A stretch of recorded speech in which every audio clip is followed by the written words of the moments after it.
Hi, I'm Kim, and you're watching Kim Wilson TV. My channel is dedicated to helping victims of narcissistic abuse get free and stay free.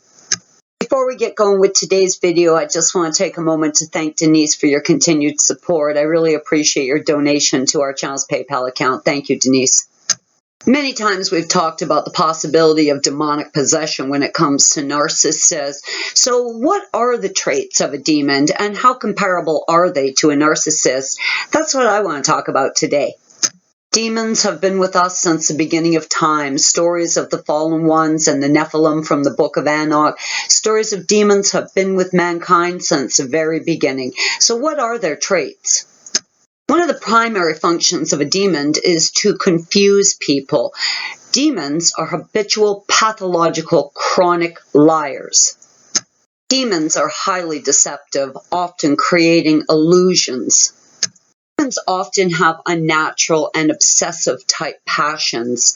Gambling, alcoholism, drug addiction, hypersexuality, deviancy, these types of things. Demons are sexual vampires, often engage in acts of infidelity, hypersexualization towards their own family members, incest, pedophilia. These types of things are very common with demons. Many of you caught your narcs cheating with one of their direct blood relatives. In fact, Trevor had an affair, a sexual affair with his biological sister. In fact, he told one of his members of the narc harem that he didn't like having his young daughters around because he felt sexually attracted to them. Demons have free will and actively choose to be evil. This is a choice for a demon. Demons are extremely selfish, very entitled, and believe themselves to be worthy of more than the rest of us. Demons never assume responsibility for their actions.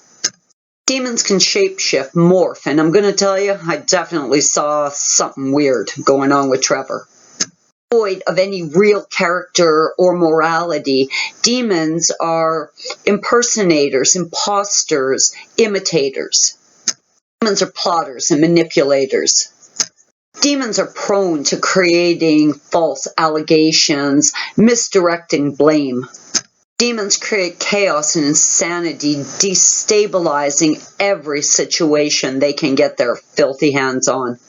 The most common traits amongst demons is their ability to create mental confusion. Demons are prone to believing that their victims are their property, possessions of theirs to be played with as they like. Demons have corruptive and terrorizing type behaviors. Demons are wicked and disrespectful, often resorting to extremely abusive language and name-calling. I need to go on, or do we have the basic picture here? When you look up the traits and characteristics of demons, you are going to find the exact traits and characteristics of a narcissist. If a person is possessed by a demon, there is a belief that they communicate telepathically, and this, for me, really explains that hive mind. Of course, this whole planet is run by narcs, and I do believe that narcs want to instill in us a certain sense of fear of demons. And when we've talked about demons before, there's sometimes a comment where someone actually does feel fear towards a demon. I want to tell you that I believe this too is a misconception. I believe this too to be a form of gaslighting and confusion.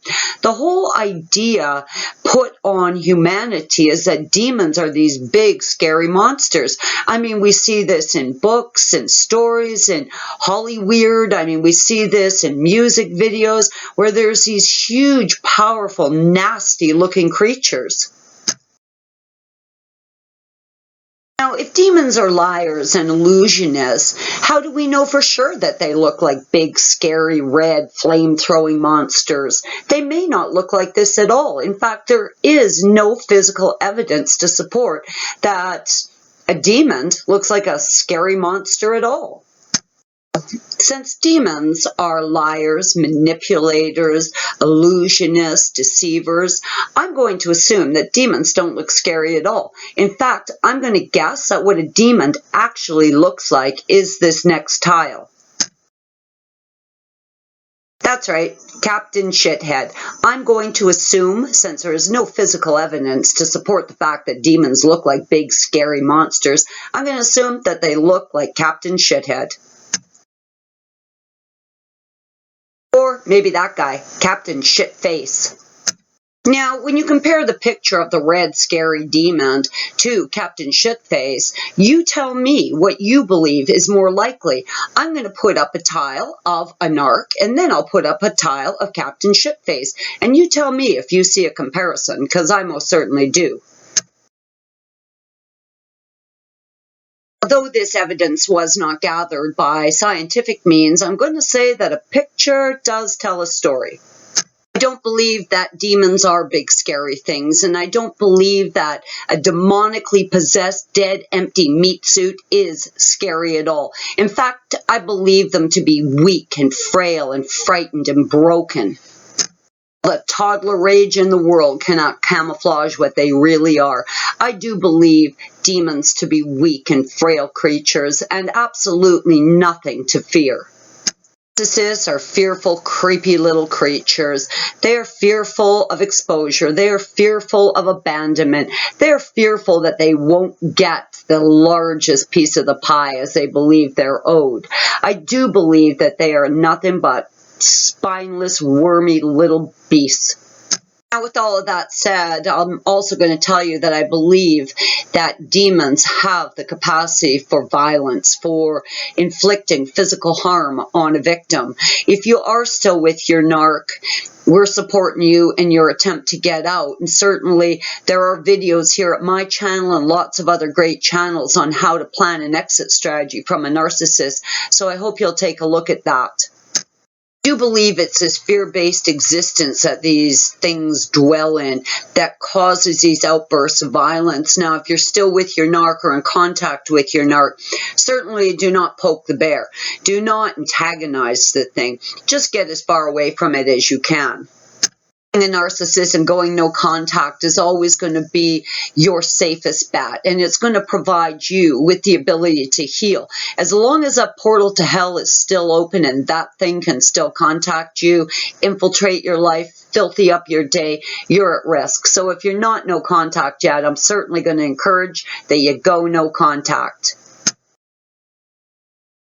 I find falling victim to the concept that narcs are big, scary monsters is a little bit more intimidating than really coming to realize that they probably look more like Captain Shithead. Guys, I'm Kim. You're watching Kim Wilson TV. I hope you guys are having a great narc-free day.